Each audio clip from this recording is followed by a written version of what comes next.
Hello there, everyone. My name is Emilio. Welcome to my channel. And I am a guy who loves movies. I love talking about movies. That's what this YouTube channel is, okay? The last video, I did a Blu-Ray haul where I just showed off the movies that I bought. It's going to be a video haul of movies that I bought.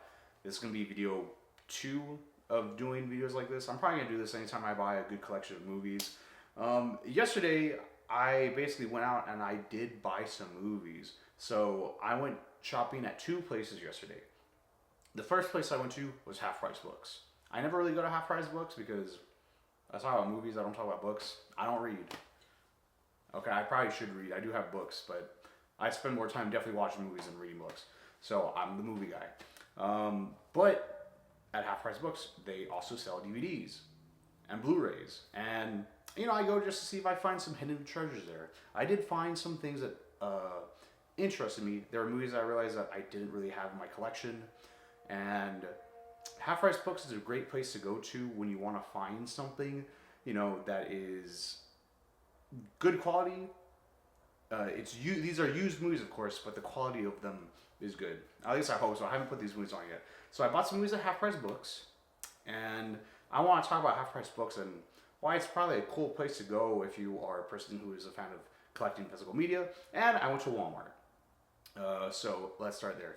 I'm going to start off with the movies that I bought at Half Price Books. It's pretty easy. I only bought 2 movies over there. So these movies that I bought at Half Price Books, they're 2 movies that are basically sci-fi adventure movies. They are made by a very controversial director. Some people love him. I think most people hate him at this point. But these are basically the movies that I think made him really popular, and these are probably the movies that, at least the first movie, this is the movie that led to him directing Star Wars Force Awakens. So that director is J.J. Abrams, and before he did Star Wars Force Awakens and a few other movies, he directed Star Trek from 2009. When this movie came out, this movie was fucking amazing, alright? And here is the original Blu-ray, the one that was released during 2009, and I fucking love this Blu-ray right here. I love this slipcover. You got Kirk right here, you got Spock. They don't sell this one anymore. I think it's out of print. It's outdated. You know, I got Kirk and Spock here. So I got this, and since I got this Star Trek film, I might as well get Star Trek Into Darkness. I actually really like this movie. Now, I haven't really seen this movie ever since it came out, but I don't think the movie... The ending sucks, but there's so many great things about this film. So I bought these 2 because I love these. These are the Star Trek movies that J.J. Abrams directed. Then he stopped making them to go on to do Star Wars movies. We'll talk about Star Wars another day. I love Star Wars more, definitely, than Star Trek. I'm not really a Star Trek fan. These movies are what I think of when I think of Star Trek. I didn't grow up watching the TV shows. I've tried getting into TV shows. I can't. But I love these movies. These are just fun action, adventure, sci-fi films. When you watch these movies, it's pretty clear why J.J. Abrams was the right choice for Star Wars.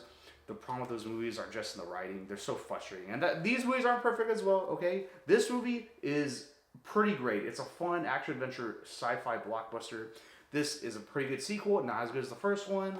I really do not like that ending, but these movies are really good. I really hate that these movies are kind of like forgotten now. They're not really talked about all that much because, you know, we got other stuff. We got Marvel movies. Star Wars got popular again. And then it got unpopular. But these movies are really cool. And this was like the start of a really cool franchise. But nothing really happened. We got Star Trek Beyond, which was also at Half Price Books. But I'm honestly not a fan of Star Trek Beyond. That movie was like a huge drop in quality compared to these 2 movies. I like these 2 really quite a lot. Very nostalgic. You know, I was a teenager when these films came out. And... oh man, I freaking love these movies. I love these movies. I love the first one. This one's kind of like a guilty pleasure, but I honestly haven't seen it ever since it came out. The thing that this movie would be a lot more better if the ending didn't suck so much. So yeah, I bought the Star Trek movies, really good movies, and I'm gonna start going to Half Price Books because Half Price Books have like I'm pretty sure. Look, these are used movies, obviously, but these are really good Blu-rays, and I don't need to get the 4Ks, honestly. Now I'm going to sound hypocritical, but I spent like $12 on just 2 of these movies. When these Blu-rays first came out, they were like, what, $20+. Now I got like this for $5.99. I got this one for $5.49. I think that's a really good deal. So I bought them because that's a good deal. I don't mind spending $12 on 2 really fun sci-fi action films. And when you watch these movies, the Star Trek movies from like the 2000s, 2009 Star Trek film, the ones that J.J. Abrams make, you compare them to any Marvel movies, these movies are way better than a good majority of what Marvel movies have been making. I don't mean to be a Marvel hater. I don't like that. I don't want to turn into a Marvel hater. It's just that when I look at quality blockbusters, I look at the Star Trek films. Okay? Now, I went to Walmart, and hey, I don't know what's going on with Walmart. I think Walmart is having some sort of a physical media comeback because lately, like a few days ago, my brother called me and he said, "Hey, have you been to Walmart? They have like a lot more Blu-rays now than usual." And it is true. Walmart is showing some they're rehousing or repackaging movies that I haven't seen in stores in years now, and they're having a little bit more variety. When I go to Walmart, it's mostly just a bunch of like stuff that I don't want. But lately, Walmart has been releasing some really interesting things. I'm going to start off with one. Now, this is a new release that I was going to buy online, but I was actually surprised I found this at Walmart. And this is a 4K. It is a 4K restoration of Ben-Hur. It is a classic Charlton Heston biblical epic. It's probably one of the most iconic movies in I want to say Hollywood filmmaking history. When did this movie come out? It came out somewhere around the 50s or 60s. It has Charlton Heston. I've only seen one Charlton Heston movie that's Planet of the Apes. I've never seen Ben-Hur, but it has this famous chariot race scene. This was before CGI. This is when they used big, huge sets, when they relied on huge crews and a big amount of people to film movies. It's a really old school movie, and I decided to buy it because, well, I've never seen it before, and well, it's a great movie.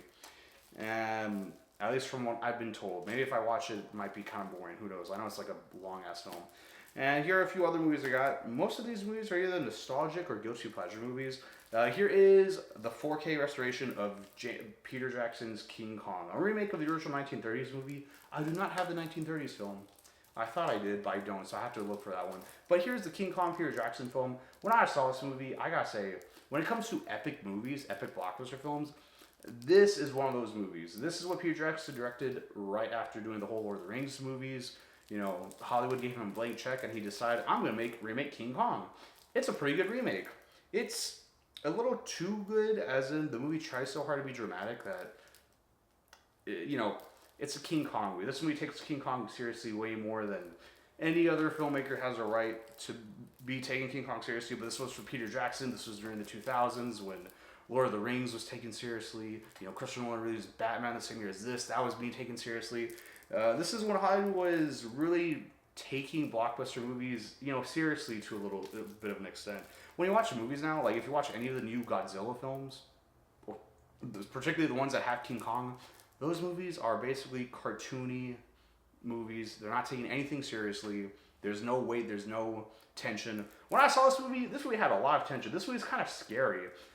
When people die, it's scary. And, the movie is too freaking long, but it does work because when characters you've spent time with die, you actually care. And, you got Naomi Watts in this film giving a really good performance. Jack Black is actually taking the material seriously. If they were to make a new version of King Kong and Jack Black was going to be in a new King Kong movie, he'd probably be a complete parody because that's what he does now. I love Jack Black. Jack Black's a great actor, very talented, but he's kind of a parody of, or a joke in every movie now. And this movie, this is when Jack Black was taking the material seriously. This is when the filmmakers and Hollywood was taking material like this seriously. Did it work? Sometimes it's kind of boring. But I do love this movie. It's very nostalgic. I haven't seen it in a while. I will say anytime I see clips of this movie online or on YouTube, it's one of those 2000s movies where they use so much CGI that some of it hasn't really aged well, compared to other movies like Pirates of the Caribbean movies or even Lord of the Rings films. But it is kind of like a very nostalgic movie for me personally. And here's a movie that I don't really have any nostalgia for, but I've been really getting into watching just fun, dumb action adventure films, movies, particularly the Mummy films. And those films are directed by, what the frick's the name of this director? Alright, so the Mummy movies are directed by Steven Sommers. Alright, he directed The Mummy 1 and 2, and then he directed Van Helsing. I got the 4K right here. I don't really have much to say other than this is just like a fun, guilty popcorn film. It's really good. You got Van Helsing, who is a werewolf. You got Kate Beckinsale playing a vampire again. Frankenstein's in this. This is like a way better Universal monster movie than anything Universal has been making when it comes to monster films recently. fun movie. It's not like a movie that's meant to win Academy Awards or get 100% on Rotten Tomatoes, but it sure is entertaining, and I thought, why not buy Van Helsing? The last movie I got is a classic comedy. I haven't seen this movie in years, but I got Dodgeball. Classic movie, got Ben Stiller, got Vince Vaughn. This is a movie that made me discover Vince Vaughn. I always thought of Vince Vaughn specifically as a comedic actor because this is a movie that I remember seeing him in, and then he would be in a lot of comedy movies in the 2000s. It's kind of weird because then as I got older, I saw movies in the 90s, and he would be in 90s movies, and I'm like, oh, why is he a serious actor? But anyways, yeah, Dodgeball, it's a fun movie, fun comedy. There's not really many comedies that are being made today anymore. A lot of people are looking forward to scary movies specifically for that reason. And also, me, myself, I don't really have much comedies in my movie collection, so I thought, why not buy Dodgeball? It was only $7, so why not?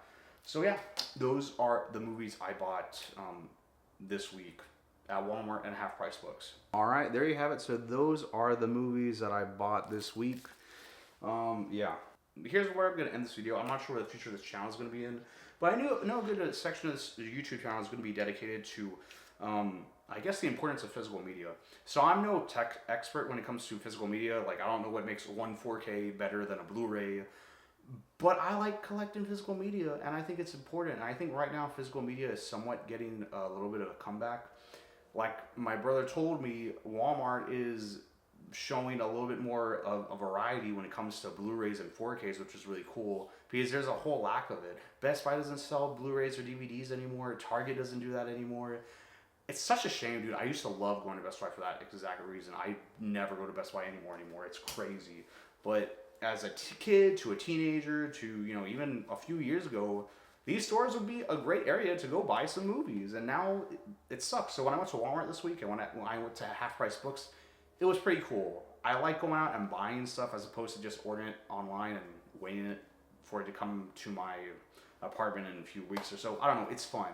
It's kind of like playing Pokemon Go, but you're buying discs that will collect dust throughout time. I will say when it comes to buying physical media, you do have to be smart.